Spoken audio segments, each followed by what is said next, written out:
Nagaan Waaqayyoo isiniif haa ta'u. Akkam jirtu saba Waaqayyoo. Barnoota keenya yeroo darbe waliin jalqabne har'as itti fufna. Barnoota waliin jalqabne chaalenjii yookaan wal'aansoo dhaloota jaarraa 21ffaa keessa kan jiran tokko tokkoon waa muraasa ilaalaa turre. Yaadatti yoo taatan yeroo darbe dhimma peer pressure yookaan immoo rakkoolee bara kanaa keessaa tokko dhiibbaa hiriyaarraan ga'u yookaan dhiibbaa hiriyaarraan namarra ga'u akka ta'e waliin ilaallee turre. Ijoollee namti xixinnoo mataan isheellee hamma nama guddaa wajjin taphattu hiriyaa isheetii wajjin taphachuu filatti. Namni gurguddaan amma ijoollee wajjin gattaa'ee diil godhu hiriyaa isaatii wajjin diil godha. Kana waaqumatu ilmaan namaa keessa kaa'ee uume. Haa ta'u iyyuu malee iddoo baay'eetti wanti waliin madaalle yeroo raawwatu rakkoo gurguddaa ta'a. Yeroo darbe akkuma wajjin ilaalle dargaggoonni waan abbaadhaaf haadha wajjin mari'achuu qaban, waan nama gurguddaadha wajjin mari'achuu qaban, waan nama umrii isaan caalu barnoota isaan caalu wajjin haasa'uu qaban yeroo walii wajjin haasa'an furmaati isaa yookaan xiqqaa ta'a yookaan immoo balaa hamaa baata. Yeroo baay'ee balaa hamaa baata. Kana walii wajjin ilaallee turre. Har'a kanuma wajjin kan wal fakkaatu itti fufnee kan ilaallu rakkoo jaarraa 21ffaa keessaa inni olaanaan kan biraan oolmaadha. Oolmaan jireenya ilmaan namaa keessatti iddoo guddaa qaba. Environmentiin, kontekstiin qabiyyeen keessa jiraannu jireenya ilmaan namaa keessatti iddoo guddaa qaba. Namoonni oolmaa tolanii waan gaarii irra ga'an hedduun akkuma jiran namoonni oolmaa badanii jireenya isaanii miidhameef manca'e baay'eedha. Macaafa qulqulluu keenya keessaa seera uumamaa boqonnaa 25 lakkoofsa 27 irratti akkana jedha. Ijoolleen kunis hin guddatan Esaawuuf Yaaqoob jechuudha. Ijoollee Yisaaq lamaan lakkuu kan dhalatan Esaawuuf Yaaqoob. Ijoolleen kun lamaanis hin guddatan. Esaawun nama akka itti adamsu beeku nama bakkee oolu ta'e. Yaaqoob garuu nama amala toleessa qe'ee keessa oolu ta'edha. Oolmaa isaanii gargar ta'e. Inni tokko bakkee oolaa, inni tokko mana oola. Dhumarratti gaafa laallu garuu feetiin jara kanaa dhumi isaanii baay'ee faallaa akka inni ta'e ilaalla. Yaaqoob mana keessa oolaa, amala toleessa. Yaaqoob amala toleessa. Macaafni qulqulluun gaafa jedhu amaluma gaarii qabaa, naamusumatti nama wajjin jiraatu qabaa. Irratti miti emphasis-insa egeree isaa beekaa, kakuu bara baraa beekaa, isa Abrahaamiif galame, isa Yisihaaqitti darbee otoo isatti darbee hawwii guddaa qabaa. Dhimma waaqa kana dheebotaa. Yeroo abbaan isaa aarsaa dhiyeessu duukaa aarsaa dhiyeessaa. Akkamittiin akka isaan kakuu wajjin akka adeeman, waaqayyo wajjin akka adeeman abbaa isaa irraa barataa. Yeroos oral traditionii waan tureef Abrahaam ilma isaa Yisihaaqiin waa'ee waaqaa akkamitti akkatti mul'ate, kakuun akkamitti akka isaan keessaa dhufu, waaqayyo waaqa akkamii akka ta'e, akkamitti waaqeffatamuu akka qabu, waaqayyo garaa akka inni ilaalu, kakuusaa akka inni irraanfanne, kakaa hin dagatamne waaqayyo akka inni isaaf kakate bar tokko waan isaan mudatu Yisihaaqiin barsiisa. Yisihaaq immoo ijoollee isaa kana barsiisa. Ijoollee isaa yeroo inni barsiisu garuu Esaawu mana hin jiru.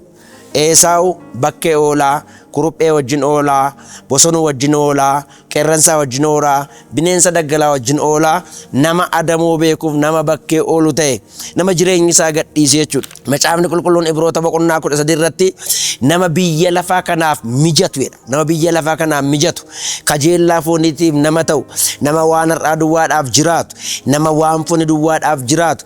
Tendensii kanatti immoo kan isa geesse dhimma kan akka inni filatu kan isa godhe oolmaa isaati. Yaaqoob garuu booddee yoo dhalate illee birthrightiin hangafummaa yookaan isaallee ta'uudhaa baate hawwiinni dhimma waaqaatii wajjin wal qabatee qabu isa olaanaadha. Oolmaa isaa tokko isa godhe waan abbaan isaa hojjetu ilaala, waan bara baraa ilaala, waan kakuudhaan wal qabatee jiru ilaala. Kanaaf gaaf tokko Esaawu bakkee dhaadamoo adamsaa oolee bineensa utuu hin qabatin oolee ururii isa qabatee jennaan beela guddaa beela'ee jennaan gaafa inni manatti galu obboleessaa kun waxii misraa, waxii ittoo diimaa waxeessaa turedha macaafni qulqulluun. Kanaaf maaloo naa kenni jennaan bakkee oolanii galanii isa nuti dadhabne hin dhaalanii akkasumaan siin kennu jennaan maal narraa barbaadda ree jennaan birthright keensirraa barbaada hangafummaa keensirraa barbaada jedheen. Hangafummaan privileejii akka ta'e carraa guddaa akka ta'e waaqayyoof qulqullaa'uu akka ta'e kan gadameessaa qundumtu waaqayyoof akka inni ta'u beeka Yaaqoob abbaasaa irraa barateera. Hin hawwa kan waaqaa ta'uu na hangafummaan koo maal naa gooteet hangafummaa isaa tuffate macaafni qulqulluun waan waaqayyo carraa gaarii jedhee isaaf kenne tuffate maaliif oolmaa isaati. Bakkee oolanii waaqa hojii wal baruu hin danda'amu. Environment waaqayyotti nama barbaade ala oolanii borkan waaqayyoon ta'a jechuun hin danda'amu. Dingatuma utaalanii keessa hin lixan daangaa waaqayyo namaaf safare keessa oolu oobdii waaqayyo keetti nama barbaade keessa oolu duwwaadhaan kan waaqaa dhaaluun danda'ama. Waamicha booddee dhalachuu booddee Kiristoosiin akka feesaa lubbuu ofiitti fudhachuu booddee lafa waaqayyo itti nama barbaade jiraachuu duwwaadhaan waan waaqni namaaf kaa'e fudhachuun danda'ama. So in tuffate birthright isaa hangafummaa isaa in tuffate sittan gurguraa jedheen fudhadhu sittan gurguraa jedheen hin kakateef jedha macaafni qulqulluun. Maa inni kakaansaa ani boodan taate hangafa ta'i ani eegeen taate mataa ta'i ani ofiifan taate waaqaaf ta'i dhimmi waaqaa silaa anatti darbu anaan dhiisee sittaa darbu kan jedhu waliif kakatan in kakatee nyaate. Guyyaa kan biraa abbaan isaa Yaaqoob mee ijoollee sinan eebbisaa jedhee ijoollee isaa keessaa immoo Esaawuma isaa hangafa kana sin eebbisaa mee ishee adamstee fiddurraa hojjedhuuti naa kenni nyaadheen si eebbisaa jennaan adamoo isaa gaafa dhaqu hammanni adamoo adamsee fidee dhufutti haati Yaaqoob walii galuudhaan ittoo mana keessaa hojjetanii nyaachisanii Yaaqoob eebbifamee eebba lammaffaa dhabe. Boo'icha baay'ee boo'e abbaa koo hin qabduu eebbaanaaf kanuma duwwaadhaa eebbi kee kan biraa hin hafne jennaan inni si ilaallatu dhumeeraa jedheen. Eebbi si ilaallatu kakuudhaan wal qabatee kan jiru ijoolleen abbaa keetii siif bitaman hangafa ta'e bitii jiraadhu innan jedhe xumurameera. Eebbi waaqarraaf jiidhi lafarraa siif haa ta'u innan jedhe xumurameera. Boo'ee imimmaaniin yoo boo'ellee qalbii jijjiirrannaadhaaf iddoon arganneedha. Oolmaan baay'ee nama miidha. Kanaaf waaqa Abrahaam, waaqa Yisihaaq, waaqa Yaaqoob jedhama har'a, waaqa Esaawu hin jedhamu. Zariin Esaawu lafarra illee hin jiru. Zariin Esaawu Edoom jedhama. Edoom bara erga gooftaa Yesuus Kiristoos du'ee du'aa ka'ee gara mirga abbaatti ol ba'ee bara 70 warri Jarman yeroo dhufanii mana qulqullummaa Israa'elootaa diigan warri Edoom obbolaa keenya gargaaruu gaafa dhufan gaafa san dhuman har'a Edoom lafarra hin jiran. Zariin Edoom har'a lafarra hin jiran. Zariin Abrahaam, zariin Yisihaaq, zariin Yaaqoob garuu karaa Kiristoos Yesuusiin har'allee lafa guutee jira. Oolmaan miidhama guddaa qaba. Dhaqoo kan biraa kan macaafni qulqulluu irraa baay'ee nama gaddisiisu oolmaa badee kan miidhame Saamsoon waamichi ittiin hir'anne, Saamsoon zarii hin banne, Saamsoon nama furaa qabuun guutamedha. Saamsoon nama waamicha qabudha. Saamsoon supernatural miracles warra jedhaman nama raawwatedha. Saamsoon leenca ilmaan namaa nyaatee fixe akka ilmoo reettiitti nama cicciredha. Saamsoon danqaraa sibiilaa warra Filisxeemiin isaan 15-20 ta'anii banuudhaaf rakkinaan banan inni garuu gatiitti itti baatee gaara baasedha. Macaafni qulqulluun Saamsoon waangee 300 lafa onaatti sardiidoo yookaan sariidira jedhamu lafa onaatti ba'ee daggala keessaa qabee eegee ishee lama walitti hidhee tuullaa diinaa Filisxeem gidduu nama gadhiisee tuullaa diinaa Filisxeemiin nama fixedha. Saamsoon nama dhiirri hin dandeenyedha. Saamsoon mangaagaa harree tokkittiidhaan nama 1000 fixedha. Nama 1000 nama fixedha. Saamsoon nama har'a kana raawwate jennee ibsuudhaaf baay'ee nama rakkisu.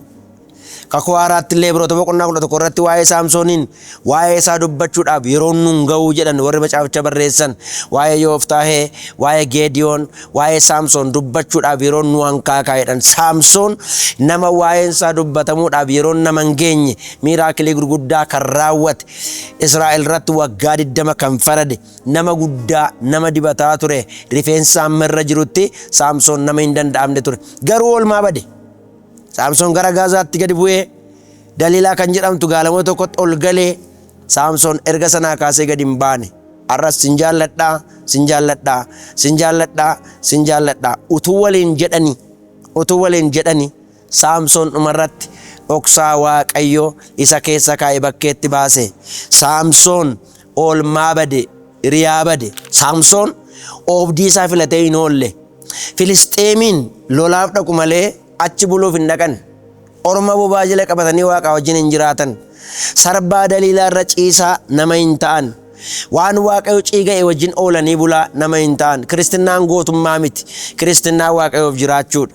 Kiristinnaan hamma dibati nurra ga'u geenya miti. Amma Waaqayyoof jiraannu geenya. Ayyaana nurra kaa'e Waaqayyo ittiin hojjechuuf nurra kaa'e. Jireenyi garuu sanaa ala. Jireenyi sanaa ala. Waaqayyo yeroo barbaadetti abbaa barbaade hojjechuu danda'a. Yeroo namaa kennaa, jireenya namaa kennaa, namaa obsaa, guyyaa namaa kennaa. Jireenyi garuu sanarraa adda. Faranjoonni akkana jedhu yeroo baay'ee charisma without character is catastrophe. Charisma without character is catastrophe. What does that mean? Charismaan ayyaana kan Waaqni namarra kaa'u kan saati guyyaa barbaade waan barbaade kan ittiin raawwatu. Karaakteriin garuu Kiristoosiin fakkaachuudhaan guyyaa guyyaatti kan nu itti jiraannu. Character matters. So karakteriin keenya immoo akkamittiin bocama yoo jenne karakteriin keenya oolmaa keenyaan bocama. Yaadisaa wanti inni yaade wordiitti geddarama. Wanti inni dubbate behaviourii ta'aaf. Wanti inni behaviourii godhate amala godhate total karakterii isaa ta'a. Karakterii kanatu jireenya isaa egeree murteessa. Waaqayyo kana keessatti guddisuu barbaada. Saamsoon garuu ayyaana qaba. Charisma qaba, saba qaba, Waaqa qaba, still karakterii baduudhaan, oolmaa baduudhaan yeroo malee ijji keessaa bahe. Yeroo malee ijji keessaa bahe. Saamsoon hiriyoonni isaa abboota firdii irratti waggaa 40 bulchan. Baariq waggaa 40, Tolaan waggaa 40, Naa'od waggaa 40, Geediyoon waggaa 40, namoonni kan biroon Yooftaa'eefaan waggaa 40 bubbulchan hundi isaanii. Saamsoon duwwaatu waggaa 20tti karaatti hafe. Macaafni qulqulluun abboota firdii boqonnaa 16 irratti Saamsoon garuu waggaa 20 qofa Israa'el irratti faradee sana booddee diina isaati wajjiniin du'uu filatee diinaa wajjiniin du'eedha. Mandara diinaatti diinaa wajjiniin galma diinottan isaa keessatti isaanii wajjiniin du'e. Saamsoon ija keessaa bahe salphina guyyaa maleetutti dhufe. Oolmaan akka nama gooti. Waaqayyo gaafa namaa obsu, Waaqayyo gaafa yeroo namaaf kennu qalbii jijjiirrannee amala horannee gara isaatti akka deebinuuf malee Waaqayyo gaafa yeroo namaaf kennu waan sana keessa gangalataa dhimma keenya mirkaneessuu isaa miti. Al tokko jedhama ilmoo harreetu haadha isheetiin akkana jetteedhama. Ilmoon harree haadha isheetiin maal jette? Ammaa jetteen maaliifitu qorxobbii safaraa isa namni miilla isaatti xaragatee amma yoomitti nyaataa jiraannaa? Daggalloo jira, daggala keessa marga fireeshiitu jira. Maaliif dhannee daggala kana keessa marga kana nyaannee bashannannee environmentii geddarnee maan deebinu jennaan haati harree akkana jetteen ilmoo koo siif hin galle umurii kee ganaadha hin bishaanne. Kanaaf malee nuyi yaa mucaa koo qeerraa fagaannaan diinni keenya baay'eedha jetteen. Qeerraa fagaannaan diinni keenya baay'eedha. Kan nu nyaatantu baay'eedha. Kan nu barbaadantu baay'eedha. Safe areaan keenya asumadha. Ittiin jetteennaan lakkiin maammaa ani garuu waan isaan beeku malee gara daggalaa kana dhaqii marga nyaatamee hin beekne kana nyaadhu kan naan jedhu keessa kooti kan na dhiibaa jiru jira jettee haati gorsitee dadhabdee ilmoon harree kun haadha diddee adeemte gara marga kana nyaachuutti erga dhattee booddee marga daggalaan marfame fireeshii homtuu kan ittiin buune orgaanikii kan ta'e argattee dheeddee hin quufte yeroo muraasa booddee daggala keessaa waraabessi itti ba'ee nagaa gaafate. Waraabessi nagaa gaafate kun nagaadhaa attam fayyaadhaa waliin jedhanii maqaa wal baranii waraabessan jedhama jedhee harreen jedhama jettee wal wajjiniin woog godhanii wal wajjin adeemanii diyaaloogii garaagaraa qabu turanii konverzeeshinii garaagaraa informeeshinii naannoo isaanii aadaa isaanii wal jijjiiranii wal geddaranii sana booddee gara galgalaa akkanatti hin jedhe erga amma kana wal boruun keenya hin hafne maal ta'a yoo wal fuunee jedhe darree kanaan haa ta'u atis galii maatii kee mari'adhu anis galee maatii koo mari'adhaa jetteen galtee haadha isheetiin harreen akkana jette maamma har'a carraa gaariin na mudatee ganama sitti meen ture milkii gaariin deemee jetteennaan maayinni mucaa koo jennaan abbaa manaan argadhe jetteen abbaa manaa attamii abbaa manaa amala toleessa abbaa manaa gaarii waldaayuu nan dhufa jedheera isinittuu nan makama jedheera warra dana jiran kana warrati jajju ollaa keenyaa kana baay'ee caala yaa amala isaa ittiin jette yakki yaa mucaa koo isaan diina keenyadha durumaa isaantu miidhama nurraan gahaa ture ammas rakkinatu har'a baga galteerraan kanaaf rakkina hamaassi fuuldura jira oolmaa baddeetta dafii deebi'eennaan inaaffaadha jette abbaa manaan argadhe irratti natti dhaafu keeti malee ana mala isaa argeera da caalaa beettaa jette haadha isheetiin gorsi meeqan dadhabee waa meeqatu ishee dadhabee jaarsummaa meeqa dadhabee dhumarratti harreen kun waraabessatti heerumte guyyaa tokko waraabessi raqa barbaadaa bulee dhabee ganamaan galee harree kana gararraa taa'ee haadha manaa maalan itti godhaa haadha manaa maal na barbaachisaa jedhee fakkaree yeroo muraasa booddee ishee dhumarra bu'ee nyaata guyyaa rakkinaatiif taate oolmaa baduun akka kana yeroo baay'ee waldaa kiristaanaa keessaa amala gaarii qabaa barnoota gaarii qabaa staatasii gaarii baadhanii warra gooftaa hin qabnetti kan heeruman ijoolleen durbaa warra gooftaa hin qabne kan fuudhan ijoolleen dhiiraa bara jireenya isaanii gidiraadhaan kan xumuran baay'eedha. Vaaliyuu keenya wajjin kan waliin fakkaanne egeree keenya kan milkeessine waan nu itti jirruuf gatii kan nu laanne wajjinii walitti hidhamuun iddoo nu madaalle ooluun rakkina guddaa qaba.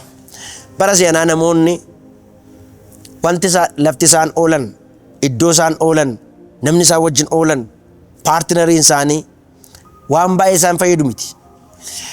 Soorti godhanii ilaaluun garuu baay'ee murteessaadha. Secca'anii waanan itti oolu kun waanan keessa oolu kun na baasaa sa'aatiin koo hin qisaasessuu qabeenyaa koo hin qisaasessuu waaqayyo wajjiniin na jiraachisaa jedhanii haleellatanii ilaaluun baay'ee murteessaadha. Kanaachii rakkina hedduu qaba. Namni sadaffaan yeroo muraasaaf dubbannee dhiifnu Daawitidha.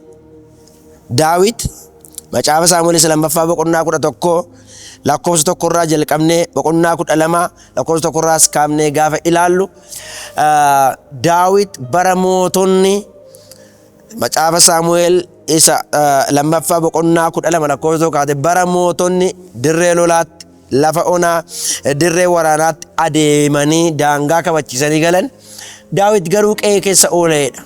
Daawit qe'ee keessa oolee qe'ee keessa ooluu isaa duwwaa miti. Dubartiin ana dhiqatu tokko ollaatti argee hin waamsisee ishee wajjiniin ciisee garaattan baadhe jetteen abbaa manaa ishee ergisee dirree lolaatti waamsisee abbaan manaa mana isaatti galee haadha manaa wajjin ciisuu dinnaan hin ajjeesisee yakka raawwatee hin beekne raawwate Daawit. Naataan raajiin dhufee Daawit oolmaa baddeetta amala baddeetta waaqayyo kanaaf sin kaafne waa'ee Uuriyaaf waa'ee haadha manaa isaatiif balaan mana kee irratti boba'a har'aa kaasee yoo dhuma dhiifama sii godhellee gatii kaffaltaa billaan mana kee irraa hin dhibu jedheen. Boqonnaa 12 irratti dubbiin kun yerootti dubbatamu boqonnaa 13 irratti hin jalqabe dubbiin ilmi Daawit Aminoon obboleetti isaatti Imaarii wajjiniin ciise salphise. Boqonnaa 14 irratti Abeseloom Aminoonin ajjeese ilmi Daawit. Boqonnaa 15 irratti Abeseloomti mataansaa mukatti fannifamee du'e. Boqonnaa itti immoo Salamoontu Adooniyaasin ajjeese. Ijoolleen Daawit wal ajjeesan manni Daawit mana dhiigaa ta'e mana dhiigi keessaa dhangala'u mana jiru ta'e Daawit qooda kana qeesaarraa baqatee mana mootummaarraa baqatee ilmi mataasaa isa ari'atee lafa onaa keessa gaddaa adeeme. Akkuma kana haadha manaa Daawitiin inni haadha manaa wajjin dhoksaatti ciifnaan waaqayyo haadha manoottansaa nama 6 wajjin adda baabayetti akka namoonni duukaa ciisan godhe.